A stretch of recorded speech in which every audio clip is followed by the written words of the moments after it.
Hi friends, welcome back to our channel. ഇന്ന് നമ്മൾ നോക്കുന്നത് 7th സ്റ്റാൻഡേർഡിലെ അടിസ്ഥാന പാഠാവലിയിലെ ആനുവൽ എക്സാമിന് വരാൻ സാധ്യതയുള്ള ചില പ്രധാനപ്പെട്ട ചോദ്യങ്ങളാണ്. ഓക്കെ, നമുക്ക് നോക്കാം. അവസാനത്തെ ഇല എന്ന കഥയിലെ ബർമാൻ എന്ന കഥാപാത്രത്തെ നിരൂപണം ചെയ്ത് കുറിപ്പ് തയ്യാറാക്കുക. കഥാപാത്ര നിരൂപണമാണല്ലേ. സൂചനകൾ നൽകിയിട്ടുണ്ട്. ഒരു വിരൂപനായ വൃദ്ധൻ ഉപജീവനത്തിനായി മോഡലായി പ്രവർത്തിക്കുന്നു. തൻ്റെ മാസ്റ്റർ പീസ് ഒരു നാൾ രചിക്കുമെന്ന് പറയുകയും ഒരു വര പോലും ഉണ്ടാക്കാതിരിക്കുകയും ചെയ്യുക.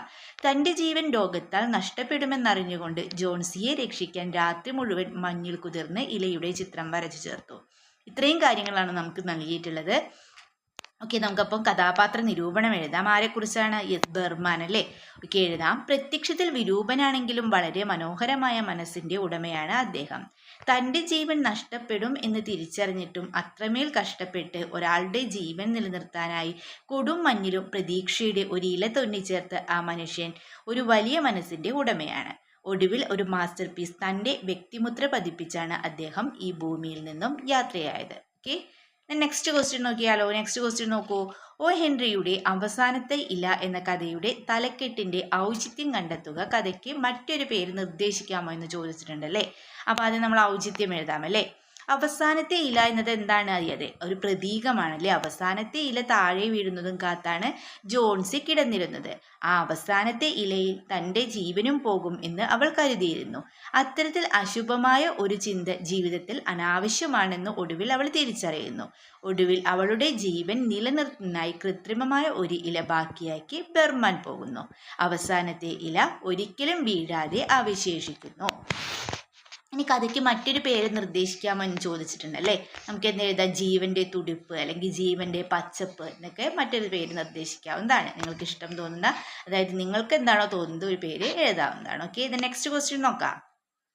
കൃഷിയാണ് മനുഷ്യന് ആഹാരം നൽകുന്നത്. അതോടൊപ്പം അതൊരു സംസ്കാരവുമാണ്. എന്നാൽ ഇന്ന് കേരളത്തിൽ നെൽകൃഷി കുറയുന്നു. കൃഷിയുടെ പ്രാധാന്യം ഇന്നത്തെ സമൂഹത്തിൽ എന്ന വിഷയത്തെ ആസ്പദമാക്കി പ്രസംഗം നടത്തുക എന്നാണല്ലേ പറഞ്ഞിട്ടുള്ളത്. അപ്പോൾ ഒരു പ്രസംഗം എങ്ങനെയാണ് സ്റ്റാർട്ട് ചെയ്യേണ്ടതെന്നൊക്കെ നിങ്ങൾക്ക് അറിയാമല്ലോ. ഓക്കെ, നമുക്ക് എഴുതാം.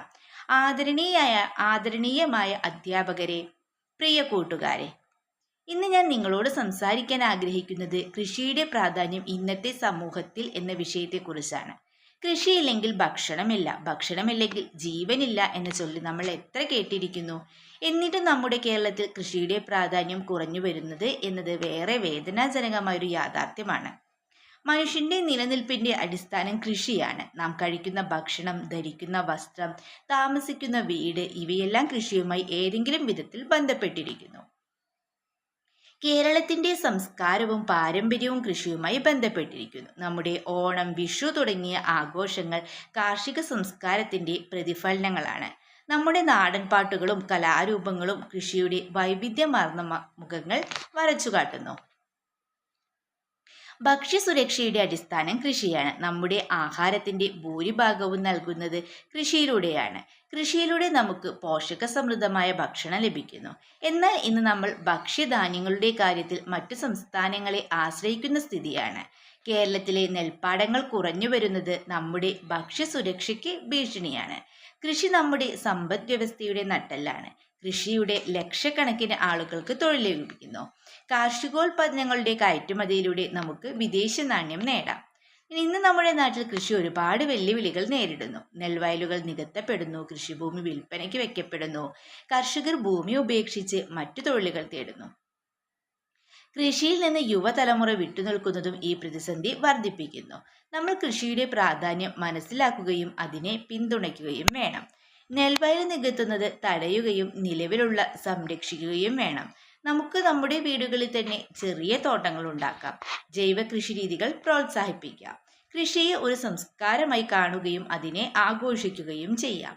അത് നമ്മുടെ സംസ്കാരത്തിൻ്റെയും പാരമ്പര്യത്തിൻ്റെയും പ്രതീകമായി നമുക്ക് കൃഷിയെ സംരക്ഷിക്കാം, നമ്മുടെ ഭാവിയെ സംരക്ഷിക്കാം. നന്ദി. അപ്പം നിങ്ങൾ എന്ത് ചെയ്യുക?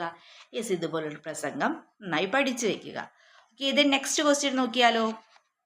യെസ്, നിങ്ങളുടെ പ്രദേശം നേരിടുന്ന പരിസ്ഥിതി പ്രശ്നങ്ങൾക്ക് പരിഹാരം ആവശ്യപ്പെട്ടുകൊണ്ട് അധികാരികൾക്ക് നൽകാനുള്ള നിവേദനം തയ്യാറാക്കുക. നിവേദനം എഴുതുമ്പോൾ യെസ്, ഫസ്റ്റ് നമ്മൾ എന്ത് എഴുതണം? പ്രേക്ഷകൻ. നിങ്ങൾക്ക് എന്ത് ചെയ്യുക? നിങ്ങളുടെ പേര് എഴുതാം. അമ്മു എസ്, കാക്കരിയിൽ, ആലപ്പുഴ. ദെൻ സ്വീകർത്താവ് പഞ്ചായത്ത് പ്രസിഡന്റ് ആലപ്പുഴ ജില്ലാ panchayat office Alappuzha. Then pincode എഴുതാം. ദെൻ ബഹുമാനപ്പെട്ട ജില്ലാ പഞ്ചായത്ത് പ്രസിഡന്റ് മുൻപാകെ ബോധിപ്പിക്കുന്ന നിവേദനം. ദെൻ വിഷയം ഞങ്ങളുടെ പ്രദേശം നേരിടുന്ന പ്രാദേശിക പ്രശ്നങ്ങൾ മുൻനിർത്തിയുള്ള നിവേദനം.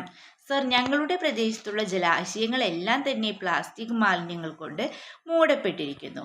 ഞങ്ങളുടെ പ്രദേശത്തിൻ്റെ സൗന്ദര്യം ആസ്വദിക്കാൻ എത്തിച്ചേരുന്ന യുവജനങ്ങൾ ഉൾപ്പെടെയുള്ളവർ കുപ്പികളും പ്ലാസ്റ്റിക് കവറുകളും മറ്റു ജലാശയത്തിലേക്ക് വലിച്ചെറിയുകയും മലിനീകരണത്തിന് കാരണമാവുകയും ചെയ്യുന്നു. ഇത്തരത്തിൽ ജലമലിനീകരണം നടക്കുന്നതിനാൽ ജലജീവികൾ ഇവിടെ അന്യമാകുന്നു. കുട്ടികൾക്കും പ്രായമായവർക്കും രോഗങ്ങൾ വ്യാപകമാകുന്നു. എത്രയും വേഗം ഇതിൻ്റെ നടപടികൾ സ്വീകരിക്കണമെന്ന് അപേക്ഷിക്കുന്നു. അപ്പോൾ നിങ്ങൾക്ക് എന്ത് ചെയ്യാം, ഇതുപോലെ നിവേദനത്തിൻ്റെ ഫോമാറ്റ് ഉണ്ടാവില്ലേ, അത് കൃത്യമായി പഠിച്ചു വയ്ക്കുക.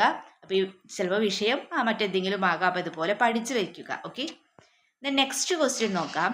ഐക്യമത്യം മുണക്കച്ചുള്ളിയൊന്നായി ഒടിക്കാം ഏതു ബാലനും ഒന്നിച്ചൊരു കെട്ടായാൽ ആനയ്ക്കും സാധ്യമായിട അതിനാലാദ്യം എല്ലാവരും ഉണക്കച്ചുള്ളിയാകുവിൻ അത്തൽ വിട്ടിട്ടൊരേ കെട്ടിൽ അമർന്നൂർത്തു കിടക്കുവിൻ. ഐക്യമത്യം മഹാബലം മഹാവാക്യം മഹാത്ഭുതം. ഐക്യമത്യം കടമനിട്ട രാമകൃഷ്ണൻ അല്ലേ.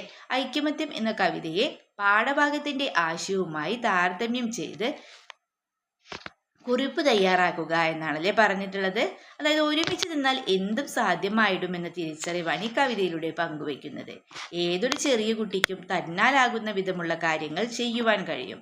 അണ്ണാൻ കുഞ്ഞും തന്നാൽ ആയത് എന്ന് ചൊല്ലുപോലെ ആകും. നിരന്തരമായ പ്രയത്നം കൊണ്ട് ഏറ്റവും കഠിനമായ ഏറ്റവും പ്രയാസമേറിയ കാര്യവും നിസ്സാരമായ കാര്യവും മനസ്സായും ചെയ്യാൻ സാധിക്കും എന്നതാണ് കൈകോർത്തവർ പറഞ്ഞത് എന്ന കവിതയും ഇത്തരത്തിൽ ഒരു ഒത്തൊരുമയുടെയും കൂട്ടായ പ്രയത്നത്തിൻ്റെയും ആശയമാണ് ഈ കവിതയിൽ കാണാൻ കഴിയുക. ഇത്രയും ക്വസ്റ്റ്യൻസ് ആണ് നമ്മൾ ഈ വീഡിയോയിലൂടെ ഡിസ്കസ് ചെയ്തിട്ടുള്ളത്. അപ്പോൾ നിങ്ങൾക്ക് വീഡിയോ യൂസ്ഫുൾ ആയി തോന്നുകയാണെങ്കിൽ തീർച്ചയായും ലൈക്ക് ചെയ്യുക, കമൻറ്റ് ചെയ്യുക. ഓക്കെ, നമുക്ക് മറ്റൊരു വീഡിയോയുമായി വീണ്ടും കണ്ടുമുട്ടാം. Okay, by.